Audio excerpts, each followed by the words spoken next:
I would object to your response by saying you propose this this third proposition that God can justify natural evil if there's some morally sufficient reason to justify it. So, for example, making a world in which people can know him. But if God is all-powerful, then he could fulfill this morally sufficient reason, for example, having people know him through any mean. He could create any universe without natural evil that would fulfill this morally sufficient reason, because by definition, he is all-powerful. God's being all-powerful doesn't mean that he has the ability to do logically impossible things. And it's logically impossible to make someone do something freely.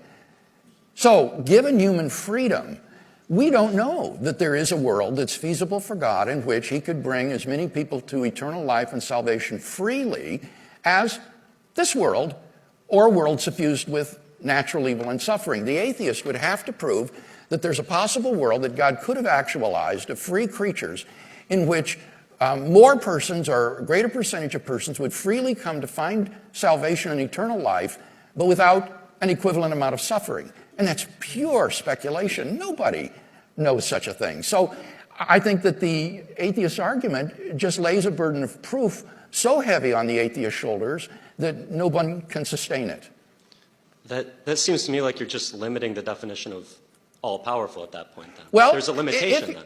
I don't think so. This is the general understanding of omnipotence, is that it's the ability to do whatever is logically possible for an agent to do. It doesn't mean God can do logical impossibilities. Why is it logically impossible to create a universe in which you can make free agents willingly believe in you while not suffering natural evils? Why is that because it's logically impossible to make someone freely do something. Why can't you create a universe, rather? My verbiage was... You're asking, why couldn't God create a universe of free creatures in which just as many people come to know him and his salvation, but with less natural evil in it? And I'm saying that we have no idea whether such a world is feasible for God or not. Given human freedom, there are possible worlds like that, but they may not be actualizable or feasible for God because the human persons wouldn't cooperate. They wouldn't do what God would want them to do. So the burden of proof lies upon the atheist to show that there is a feasible world like that available to God. And there's simply no way